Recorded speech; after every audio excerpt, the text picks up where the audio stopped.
কয়েনের মধ্যে কোন কয়েনটি 5,000 টাকা দাম সেই বিষয়ে আপনাদের সঙ্গে আলোচনা করছি। আমার হাতে যে কয়েনটি দেখছেন এই কয়েনটির মেটাল ছিল কপার নিকেল, কয়েনের ওয়েট ছিল 9 গ্রাম, কয়েনের সাইজ ছিল 23 আর কয়েনের শেপ ছিল সার্কুলার।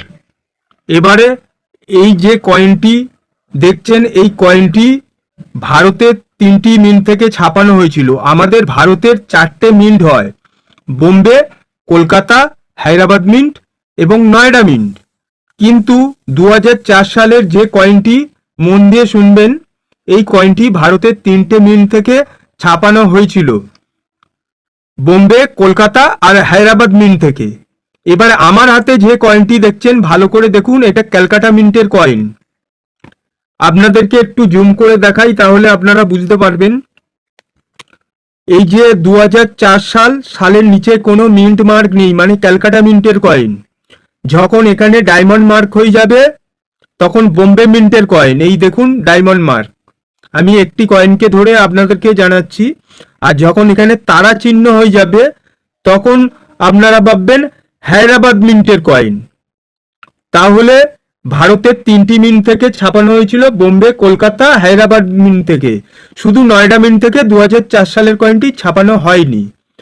এবারে আপনাদেরকে জানতে হবে কোন কয়েনটির দাম বেশি এবং কলকাতা মিন্টের কয়েনটি কিভাবে চিনবেন সেই বিষয়ে আপনাদের সঙ্গে আলোচনা করে দিচ্ছি এই ভিডিওর মাধ্যমে। এই দেখুন, আমি যখন কয়েনটি পাল্টালাম তখন দেখুন এখানে ফ্যাট লায়ন, অশোকা, প্লেয়ার। আর বোম্বে মিন্টের কয়েন এই ডায়মন্ড মার্ক দেখছেন, এই দেখুন চিকন আছে।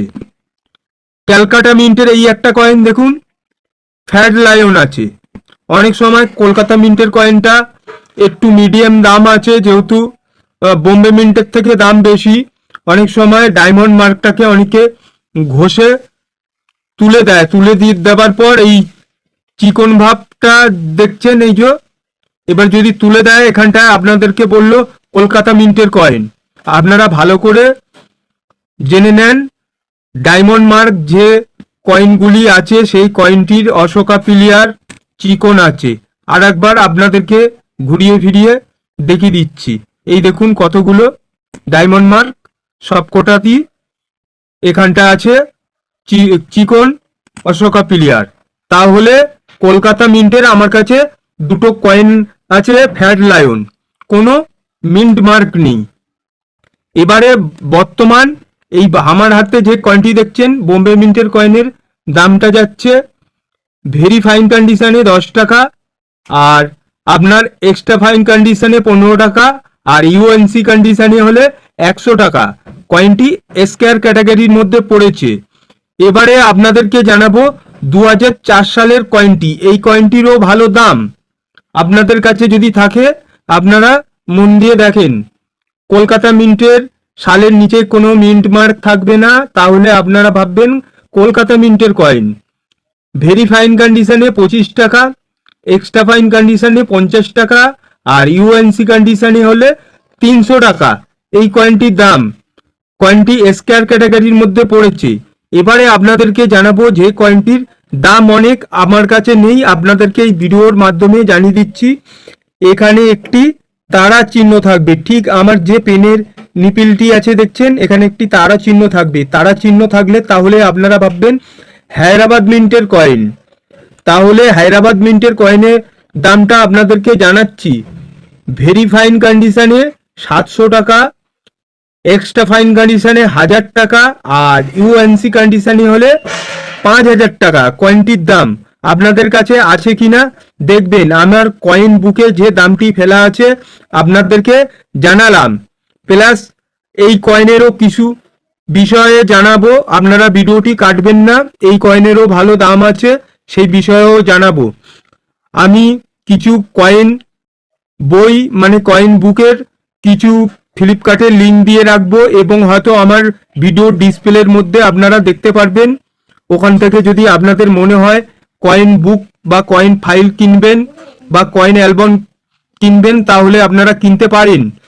কয়েনের দাম সম্পর্কেও আপনারা জানতে পারবেন। এবারে আপনাদেরকে এই কয়েনের বিষয়ে জানাবো। আর আপনাদের যদি কয়েন বুক বা কয়েন ফাইল না পছন্দ হয় নাও কিনতে পারেন, আপনাদের ব্যক্তিগত ব্যাপার। এই যে 2 টাকার কয়েনটি এখানে রাখা আছে, এর কিছু ব্যাপার আছে, তার জন্য রাখা আছে, আপনাদেরকে দেখাচ্ছি। এই একটি কয়েন দেখুন আমার হাতে আছে, আমি এটাকে যখন পাল্টাচ্ছি দেখো একদম সঠিক দেখাচ্ছে, মানে এই কয়েনটির কোনো দাম নেই। এই কয়েনটি এবারে আপনাদেরকে দেখাবো। এই দেখুন অশোকা প্লেয়ারটা দেখুন ঘুরে গেল, আপনাদের সামনেই দেখাচ্ছি, ভালোভাবে ধরে দেখাচ্ছি। দেখুন এই ধরনের কয়েনগুলি বিক্রি হয়, আর এইগুলো হচ্ছে নর্মাল কয়েন, এই কয়েনগুলি বিক্রি হবে না। এই একটি গেল, আর একটি দেখাচ্ছি 2016 সালের কয়েন। এই দেখুন 2016, এই আমি যখন পাল্টাচ্ছি দেখুন এটা ঠিক আছে, মানে ছাপানো কয়েনটি ঠিক হয়েছে। এবারে এখানে যখন এই কয়েনটি ধরছি দেখুন অশোকা প্লেয়ারটা ঘুরে যাচ্ছে, আপনাদেরকে আবার স্পষ্টভাবে বুঝিয়ে বলছি। আপনারা যখন বাজারঘাটে যাবেন বা হাতে কয়েন পড়বে তখন আপনারা এরকম করে চেক করে দেখবেন, হয়তো আপনারা আমচলন থেকে পেতে পারেন। এবারে কিছু কয়েনের বিশেষত্ব দেখিয়ে দিই। এই যে কয়েনগুলো, যে ডাইসগুলো পড়েছে দেখুন এরকম ধরনের ডাইসগুলি খালি ফলো করে রাখুন, আমি কি বলছি তাহলে বুঝতে পারবেন। এরকম ধরনের। এবারে এর মধ্যে একটা ব্যাপার আছে, অনেকে বলে আমি কয়েন বেচতে গিয়ে কয়েন বেচতে পারিনি। হ্যাঁ, অতিরিক্ত যখন ডাইস শিফটিং দেখায় তখন বিক্রি হয়। এই যে দুটি কয়েন দেখালাম, এই কয়েন দুটির দাম পাবেন, আর এইগুলোর খুব একটা দাম পাওয়া যায় না। অনেকে কেনে, আবার অনেকে কেনে না। কেন? ডাইস শিফটিং যত বেশি থাকবে ডাইস ছাপ তত দাম পাওয়া যায়, বা এর মধ্যে কোনো এরর যদি বেশি অতিরিক্তভাবে থাকে তখন, অল্পের মধ্যে থাকলে তখন বিক্রি এগুলো করা যায় না। আপনারা দেখবেন এইটা অতিরিক্ত ভাবে আছে কিনা, তাহলে এই ধরনের কয়েনগুলি বেচতে পারবেন। এই কয়েনগুলি যে দেখালাম, এই কয়েনগুলি মিনিমাম আপনারা বেচতে পারবেন 500, 600, 700 কন্ডিশনের উপরে। ফাইন কন্ডিশন হয়, ভেরি ফাইন কন্ডিশন হয়, এক্সট্রা ফাইন কন্ডিশন হয়, তারপরে ইউএনসি কন্ডিশন হয়। কন্ডিশন যত ভালো হবে তার উপরে নির্ভর করবে। আমি আপনাদেরকে ইউএনসি কন্ডিশনের একটা আনুমানিক দাম আপনাদেরকে জানালাম। আমি যেহেতু কয়েন কেনা বেচা করি না, আপনাদেরকে অরিজিনাল তথ্য এই ভিডিওর মাধ্যমে দিয়ে থাকি। আপনাদের যদি ভিডিওটি ভালো লাগে একটা লাইক, একটা সাবস্ক্রাইব করে দেবেন। আবার নতুন ভিডিওতে দেখা হবে। নমস্কার, আমি Paritosh Sapui official, follow me.